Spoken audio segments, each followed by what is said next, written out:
بسم اللہ الرحمن الرحیم۔ پہلا سوال ہے، جس آدمی کی امام کے پیچھے 1 یا 2 رکعت رہ گئی ہوں، اگر بھول کر اس نے امام کے ساتھ سلام پھیر دیا ایک طرف یا دونوں طرف، بعد میں یاد آیا کہ میری رکعتیں رہتی ہیں، وہ سجدہ سہو کرے گا یا نہیں کرے گا؟ یہاں پر 2 مسئلے ہیں بہت اہم۔ اگر کسی مقتدی نے سہون بھول کر امام کے ساتھ سلام پھیر دیا ہے تو اس کی نماز نہیں ٹوٹے گی جب تک اس کا سینہ قبلے کی جانب ہے اور اس نے کسی سے گفتگو نہیں کی۔ اس کو جب بھی یاد آئے وہ کھڑے ہو کر اپنی نماز کو پورا کرے اور آخر میں سجدہ سہو کرے گا۔ دوسرا مسئلہ جو سوال میں پوچھا گیا ہے، اگر کسی نے ایک طرف پورا سلام پھیر دیا، سلام پھیرنے کے بعد ایک طرف پھر اس کو یاد آیا، یا دوسرا سلام پھیرتے ہوئے یا پھیرنے کے بعد اس کو یاد آیا، اس کو اب کھڑا ہو جانا چاہیے، آخر میں سجدہ سہو کرنا چاہیے۔ اگر پہلے سلام کی ابتدا میں اس کو یاد آ گیا تو اس صورت میں وہ کھڑا ہوگا اور اس پر سجدہ سہو نہیں ہوگا۔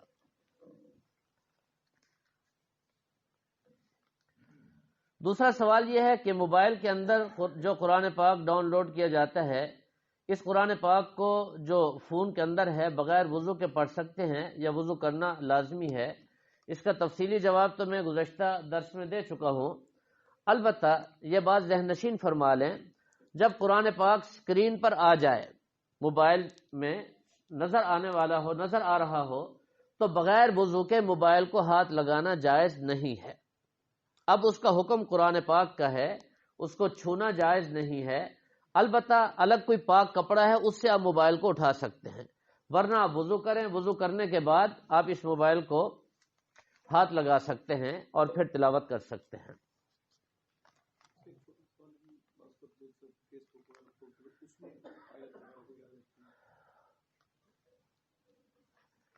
ویسے زبانی سوالوں کا جواب تو نہیں ہوتا، بولنا بھی نہیں چاہیے۔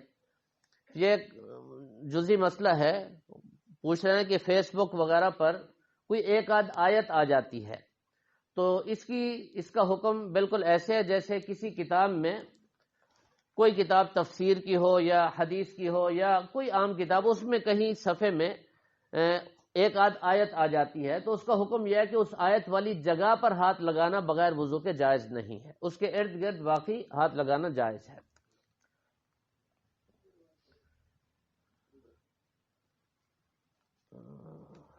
مسح کیسے کرنا چاہیے، طریقہ بتا دیں، اور بہتے ہوئے پانی یعنی ٹوپی یا فوارہ ہو تو اس سے غسل ہو جائے گا، اور اس کا طریقہ کیا ہوگا؟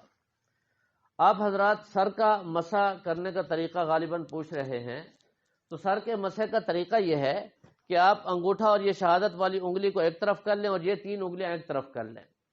آپ یہاں سے ہاتھ رکھیں، یہ 3 انگلیاں اور یہ انگلی شہادت والی اور انگوٹھا اس کو اونچا اٹھا کر کے رکھیں اور اس کو 3 انگلیوں کو پورے سر پر پھیرتے ہوئے نیچے تک لے جائیں، پھر اسی کو واپس لے آئیں۔ یہ جو شہادت والی انگلی ہے اس کو کان کے سوراخ میں ڈالیں اور پھر اس کو گھماتے ہوئے باہر کی طرف لے آئیں، اور یہ انگوٹھا اس کو کان کی پچھلی جانب مسح کریں، اور یہ ہتھیلیوں کی جو پچھلا حصہ ہے یہ آپ گردن پر مسح کریں۔ یہ ہے مسنون طریقہ مسح کرنے کا۔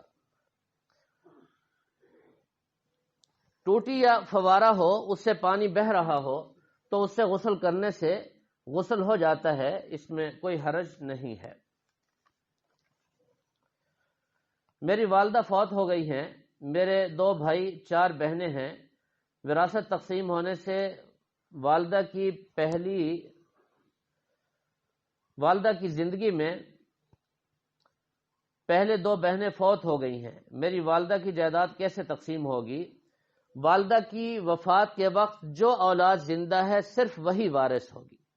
جو والدہ کی حیات میں وفات پا گئی ہیں آپ کی بہنیں، وہ والدہ کی وراثت میں شریک نہیں ہوگی۔ مسئلہ سمجھ میں آیا جی؟ جو والدہ کی وفات کے وقت بیٹا اور بیٹی زندہ ہیں، اس خاتون کی، مرنے والی خاتون کی، وہی وارث ہوں گے۔ یا جو زندہ ورثہ اور ہوں گے ان کو وراثت ملے گی، جو والدہ کی زندگی میں فوت ہو گئے ہیں ان کو حصہ نہیں ملے گا۔ السلام علیکم کے بعد عرض ہے کہ اکثر بھائی نماز عشاء میں وتر کے بعد 2 نفل نہیں پڑھتے، اس کی کیا وجہ ہے؟ جو نہیں پڑھتے ان سے پوچھیں، مجھ سے پوچھنے کی کیا وجہ ہے جی؟ جو حضرات نہیں پڑھتے انہی سے پوچھنا چاہیے بھی آپ کیوں نہیں پڑھتے، اور میں تو آپ سے پوچھتا ہوں کہ آپ نے پوچھا کیوں ہے؟ یہ تو ہے نفل، نفل کہتے اسی کو ہیں، پڑھ لو تو ثواب، نہ پڑھو تو گناہ نہیں، اور نفل کے لیے کہنا بھی جائز نہیں، اگر کہہ دیا تو نفل نفل نہ رہی۔ سوال ان سے نہیں ہے، سوال آپ سے ہے کہ آپ نے کیوں پوچھا، آپ نے نفل کو کوئی فرض واجب سمجھا؟ ویسے ترغیب دی جا سکتی ہے کہ نفل نہیں چھوڑنے چاہیے، قیامت کے دن فرائض کا جب حساب کتاب ہوگا ان میں جو کمی کوتاہی رہ جائے گی اس کا ازالہ انہی نوافل سے ہوگا۔ بڑی فضیلت ہے، کھانے میں جس طرح چٹنی رائتہ سلاد کی حیثیت ہے اسی طرح نوافل کی حیثیت ہے۔ فرائض مزیدار ہو جاتے ہیں، پر انوار ہو جاتے ہیں نوافل سے، لیکن نفل تو کہتے اسی کو ہیں جس کو کوئی پڑھ لے تو ثواب، نہ پڑھے تو کوئی گناہ نہیں، اور اس سے کوئی باز پرس نہیں۔ اللہ تعالی ہم سب کو سمجھ دیں جی۔ لوگ جمعۃ المبارک کی نماز کی آخری تشہد میں شامل ہوتے ہیں، کہاں تک درست ہے؟ شامل تو ہو گئے، ان کے بارے میں پوچھیں جو شامل ہی نہیں ہوتے۔ بہتر یہ ہے کہ جمعہ کے دن امام کے خطبہ سے پہلے مسجد میں آنا چاہیے، اس کی بڑی فضیلت ہے، احادیث میں بے شمار فضائل آئے ہیں، تفصیل کا وقت نہیں۔ جمعہ کے دن جلدی غسل کرنا اور بہت جلدی مسجد میں آنا اور صف اول کا اہتمام کرنا۔ ایک حدیث شریف میں آتا ہے جو لوگ جمعہ کے دن امام صاحب کے قریب بیٹھتے ہیں اور جلدی آ کر کے بیٹھتے ہیں اور امام کا انتظار کرتے ہیں، فرمایا میدان مزید میں وہ اللہ تعالیٰ کے انتہائی قریب ہوں گے اور قریب سے اللہ تعالیٰ کا دیدار کریں گے، اور یہ دیر سے آنے والے بہت پیچھے ہوں گے۔ اس لیے جلدی آنا چاہیے، بڑے اہتمام سے جمعہ کا خیال کرنا چاہیے۔ لیکن اگر کوئی شخص آخری اتحیات میں بھی شریک ہو گیا جمعہ کے دن، جمعہ کی نماز میں، تو اس نے جمعہ کو پا لیا، کھڑے ہو کر 2 رکعت وہ پوری کرے گا، جمعہ کا اس کو ثواب مل جائے گا، اس کے فرض ادا ہو جائیں گے۔ اگر کوئی امام ایک جامع مسجد کو چھوڑ کر دانستہ طور پر جنازہ گاہ میں جمعہ کی نماز فقط اپنے ذاتی مفاد کے اظہار کے لیے پڑھائے، کیا وہ نماز ہو جاتی ہے؟ مقتدی کی نماز ہو جائے گی؟ فرض نماز کے بعد اجتماعی دعا جائز ہے؟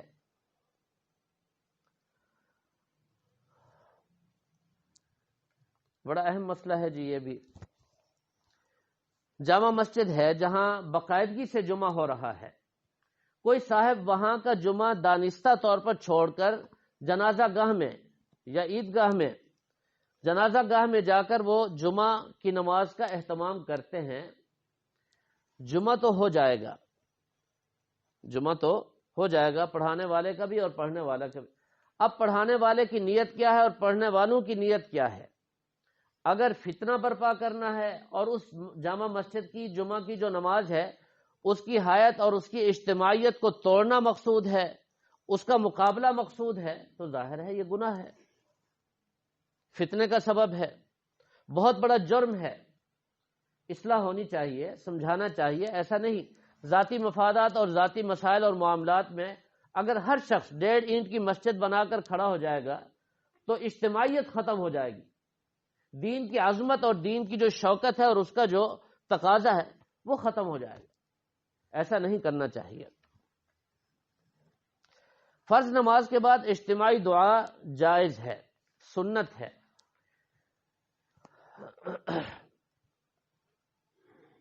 حضرت عائشہ رضی اللہ تعالی عنہ فرماتی ہیں رحمت عالم صلی اللہ تعالی علیہ وسلم ہاتھ اٹھائے بغیر دعا نہیں مانگتے تھے، اور آپ حضرات کو معلوم ہے رحمت عالم صلی اللہ علیہ وسلم نے ارشاد فرمایا فرض نماز کے بعد سب سے زیادہ دعائیں قبول ہوتی ہیں، حدیث ہے، فرض نماز کے بعد سب سے زیادہ دعائیں قبول ہوتی ہیں، اور پھر رحمت عالم صلی اللہ تعالی علیہ وسلم کے بارے میں کثرت سے احادیث میں آتا ہے کہ آپ فرض نمازوں کے بعد کبھی اللہم انت السلام، کبھی اللہم اعنا علی ذکرک و شکرک، کبھی کوئی دعا اور کبھی کوئی دعا آپ اللہ تعالیٰ سے مانگا کرتے تھے۔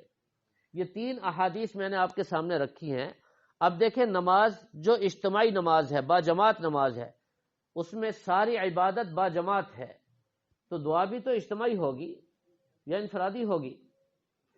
دعا کی قبولیت کا وقت ہے، اور پھر اجتماعی دعا جب ہوتی ہے تو اللہ تعالیٰ کی رحمتیں متوجہ ہوتی ہیں۔ اس میں کوئی کمزور ہوتے ہیں، کوئی نیک ہوتے ہیں، سب کی دعائیں جب ایک ساتھ اللہ کے پاس جاتی ہیں تو سب کی دعائیں قبول ہو جاتی ہیں۔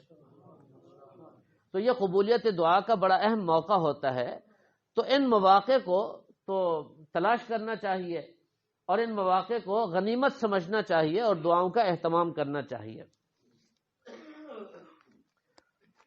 عورت کا حق مہر کتنا ہونا چاہیے؟ الگ الگ میرے خیال میں عرض کرتا۔ پہلا سوال ہے عورت کا حق مہر کتنا ہونا چاہیے؟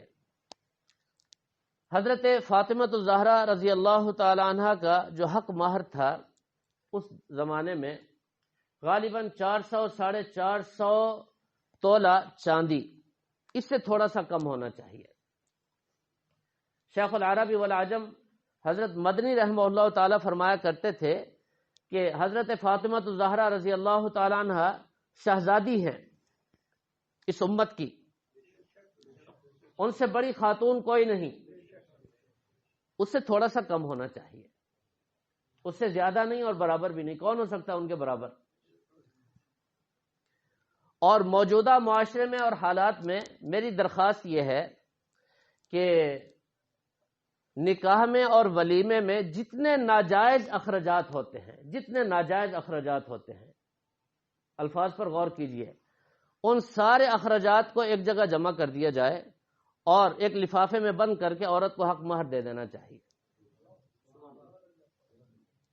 جتنا بھی بنے وہ۔ ہوٹل کے کرائے اور یہ سارے فضول کھانے اور باقی رسمیں، یہ مینڈھی کی رسم ہے اور یہ فلاں رسم، لاکھوں روپے خرچ کرتے ہیں، اور جب حق مہر کی بات آتی ہے سب کے منہ خراب ہو جاتے ہیں، 5000 سے اوپر چلتے نہیں ہیں، اور یہاں ان سب کو شریعت یاد ہے، شری شری شری حق مہر، منہ پھاڑ پھاڑ کے کہتے ہیں شری حق مہر۔ اب ان کو یہاں شریعت نظر آتی ہے، اس سے پہلے جتنے کام کیے وہ سارے شریعت کے مطابق۔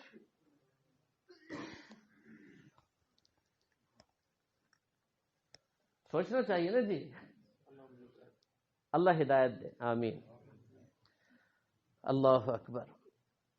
نہیں کرنا چاہیے یہ سارے اخراجات جمع کر کے، لڑکی والے بھی لڑکے والے بھی، لڑکے والے اپنے لڑکے کو دے دیں اور لڑکی والے اپنی لڑکی کو دے دیں، 1 سال تک تو کم از کم مزے کریں گے نا، وہ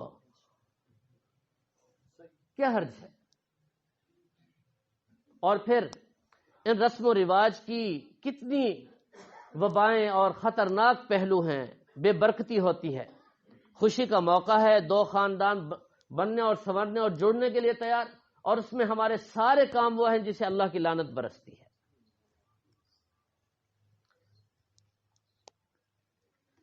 دوسری گزارش اس حوالے سے، حق مہر یہ ایسا مال ہے جو بہت زیادہ بابرکت ہے۔ بڑے بڑے حضرات اکابر محدثین نے لکھا ہے کہ شوہر کو چاہیے اپنی بیوی سے حق مہر میں سے کچھ رقم ادھار لے کر، وہ خاص رقم کاروبار میں ڈالے، پھر دیکھے کاروبار کیسے چمکتا ہے۔ یہ برکت والا مال ہے، لیکن ہمیں تو برکت نہیں چاہیے نا، ہمیں تو اور سب کچھ چاہیے۔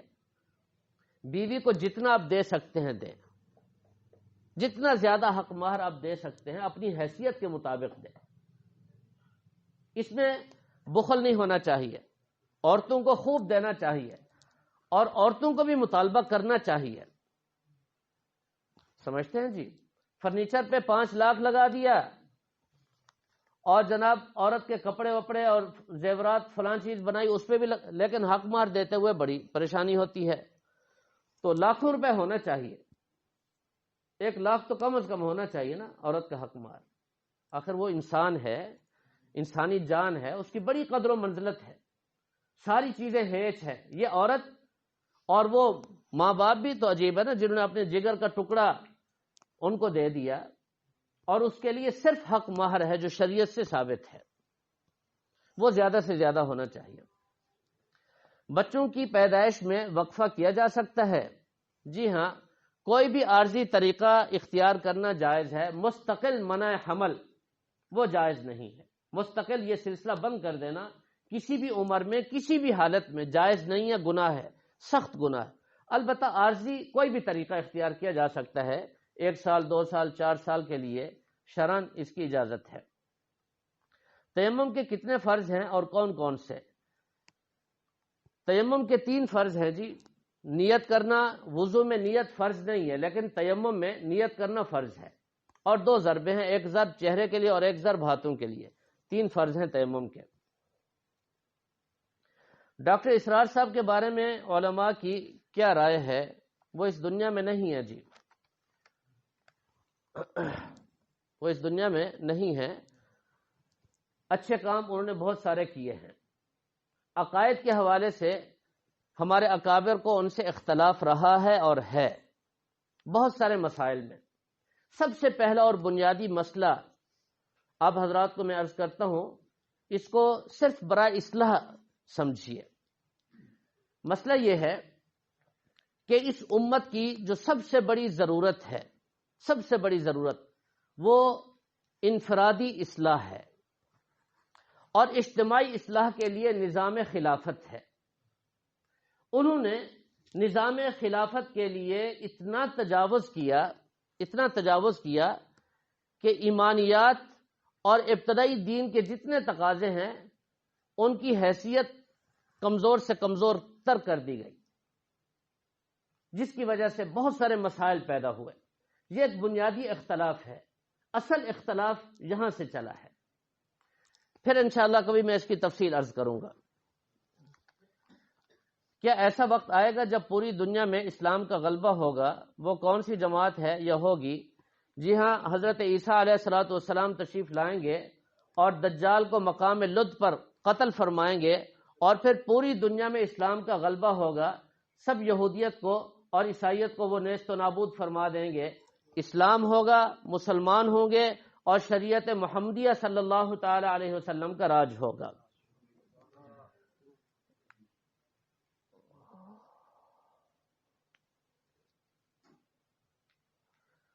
آپ صلی اللہ تعالی علیہ وسلم ہر سائل کی ضرورت پوری فرما دیتے تھے، آج کل ہر مانگنے والے کو صدقہ خیرات دی جا سکتی ہے؟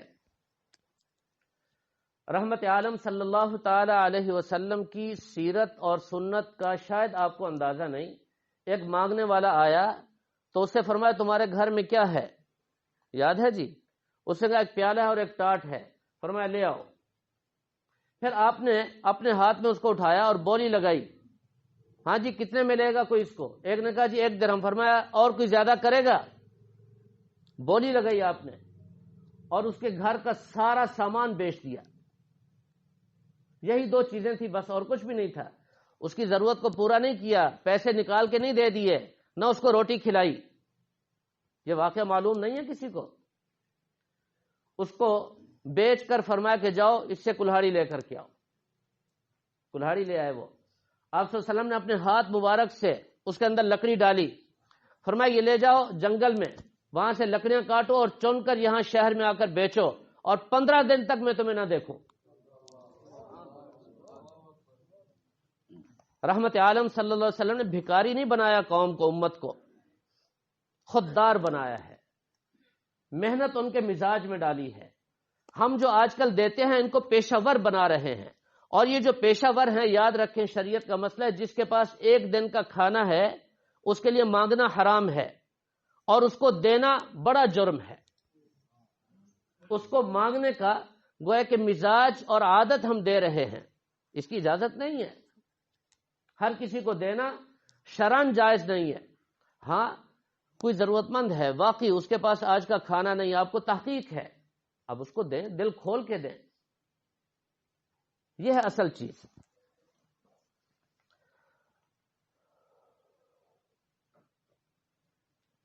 ہر جاندار کو ذبح کرتے وقت تکبیر پڑھنی پڑتی ہے، مچھلی کے لیے کیا حکم ہے جی؟ مچھلی کو بھی ذبح کرتے ہیں آپ؟ ہاں، جس کو آپ ذبح کرتے ہیں وہ بغیر تکبیر کے حلال نہیں ہوتی. مرغی ہے، گائے ہے، بیل ہے، بھینس ہے، جو بھی ہے، جب آپ ذبح کریں گے تو اس پر بسم اللہ اللہ اکبر پڑھیں گے. اگر مسلمان دانستہ نہیں، نادانستہ بھول جائے تو بھی حلال ہے، کیونکہ اس کے دل میں اللہ کا نام ہے. اگر بھول جائے واقعتاً، اگر جان بوجھ کر غفلت کر رہا ہے، نہیں پڑھتا، پھر حرام ہے. سمجھتے ہیں جی؟ اور مچھلی یہ ذبح نہیں ہوتی، اس لیے اس کے لیے یہ ضابطہ نہیں ہے جی.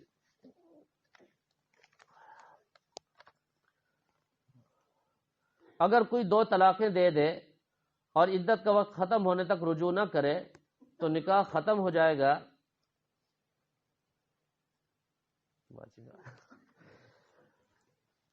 یہ دوسرا سوال ہے جی، اس پہ میں ہنسا ہوں، وہ سناتا ہوں آپ کو. پہلا سوال ان کا یہ ہے کہ 2 طلاقیں دینے کے بعد عورت عدت گزارے گی. عدت ختم ہونے تک شوہر کو رجوع کا حق حاصل ہے. اگر وہ رجوع نہیں کرتا، 1 طلاق ہو یا 2 طلاقیں ہوں، عدت گزرنے کے بعد خود بخود نکاح ختم ہو جائے گا. اب دوبارہ اگر دونوں کی چاہت ہو اور دونوں کی رضا ہو تو نکاح ہوگا نئے حق مہر کے ساتھ، نئے سرے سے. لیکن یہ مسئلہ ذہن نشین فرما لے، 1 طلاق دینے کے بعد اب شوہر کو دوبارہ نکاح کی صورت میں 2 طلاقوں کا حق ہوگا. 2 طلاقیں اگر پہلے دی ہیں تو دوبارہ نکاح کے بعد صرف 1 طلاق کا حق ہوگا. اور دوسرا سوال یہ کہتے ہیں جی آپ نے اپنی شادی پہ لوگوں سے تحفے اور پیسے وغیرہ کیوں نہیں لیے تھے؟ آپ تھے جی میری شادی پہ؟ ہاں جی، کیوں نہیں لیے تھے؟ الحمدللہ نہیں لیے تھے، اور اس لیے نہیں لیے تھے کہ شرعاً جائز نہیں ہے. یہ نیوتا اور یہ سلامی اور یہ جتنی بھی چیزیں ہیں یہ سود کے حکم میں ہیں، یا ان کی حیثیت قرض کی ہے، اور بلا وجہ قرض لینا حرام ہے. سمجھتے ہیں جی؟ اس کو واپس کرنا جتنا جلدی ہو سکے. اگلے کی شادی کا انتظار کرنا جائز نہیں ہے. آپ کے اوپر قرض ہے، آج اس کو ادا کریں، کل کو موت آ جائے پھر. اس لیے یہ لین دین شادیوں میں جائز نہیں ہے. منہ کے کس حصے سے داڑھی صاف کرنا چاہیے اور داڑھی کا سنت طریقہ کیا ہے؟ ماشاءاللہ. یہ جو داڑھ ہے آپ دیکھ رہے ہیں، یہ حد جو میرے آپ کو نظر آ رہی ہے، یہ اس کے اوپر جو بال ہیں ان کو صاف کرنے کی اجازت ہے، اور اس کے نیچے جو بال ہیں ان کو آپ ختم نہیں کر سکتے. اور یہاں نیچے جو ہڈی ہے ابھری ہوئی، اس کے نیچے اگر بال ہوں تو اس کو بھی آپ صاف کر سکتے ہیں. یہ جو داڑھ کا حصہ ہے، داڑھ جسے کہتے ہیں، اس کے اوپر جو داڑھی کے بال ہیں یہ داڑھی کہلاتی ہے. اور تینوں طرف سے 4 انگلی کے برابر ہونا فرض ہے، اور 1 مٹھی یہ سنت ہے. چاروں طرف سے، صرف ایک طرف سے نہیں، چاروں طرف سے 4 انگلی یہ تو فرض ہے، اس سے کم حرام ہے. اور داڑھی رکھنا سنت نہیں، یاد رکھیں فرض ہے. اس کا یہ درجہ جو 4 انگلی تک ہے یہ تو فرض ہے، اور 1 مٹھی یہ سنت ہے.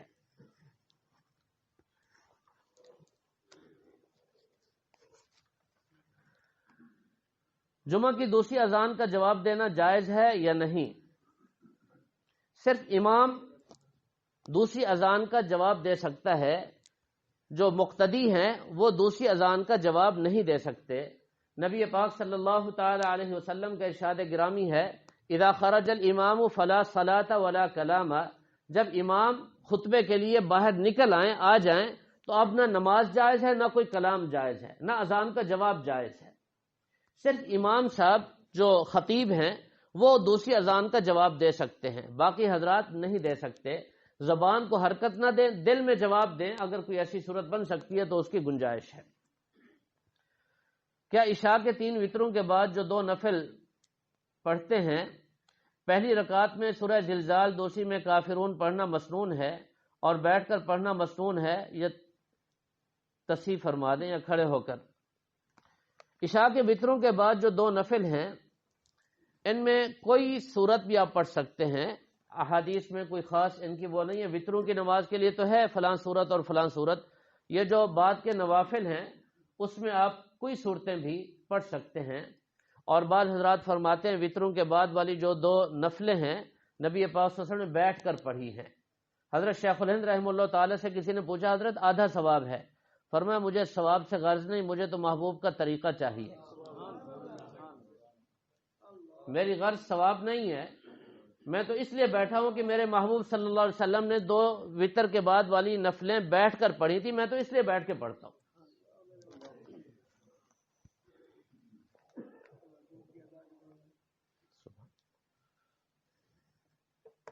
فضائل اعمال میں ایک حدیث میں حضرت معاذ صحابی رضی اللہ تعالیٰ عنہ فرماتے ہیں کہ مجھے اللہ کے رسول صلی اللہ علیہ وسلم نے 10 باتوں کی وصیت فرمائی، ان میں ایک یہ بھی ہے کہ والدین کی نافرمانی نہ کرنا، اگرچہ وہ تجھے اس کا حکم دیں کہ بیوی کو چھوڑ دے یا سارا مال خرچ کر دے۔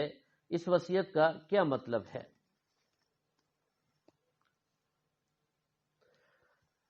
اس میں تاکید ہے کہ والدین کی نافرمانی نہیں ہونی چاہیے، جائز اور مباح امور میں جس حد تک بلکہ آخری حد تک اپنے ماں باپ کی فرما برداری کرنی چاہیے، یہ تاکید ہے اس وصیت میں۔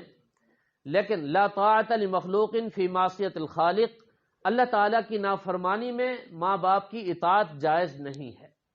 اگر بلا وجہ شرعی وہ آپ کو کہتے ہیں بیوی کو طلاق دے دو تو آپ طلاق نہ دیں، ذاتی مسائل ہیں، شرعی حکم نہیں ہے۔ وہ آپ کو کہتے ہیں کہ نماز نہ پڑھو، اس میں ان کی اطاعت جائز نہیں ہے۔ وہ آپ کو گناہ کا کوئی حکم دیتے ہیں، جھوٹ بولنے کا کہتے ہیں، اس میں ان کی اطاعت نہیں ہے۔ سمجھتے ہیں جی؟ جائز امور میں گنجائش ہے۔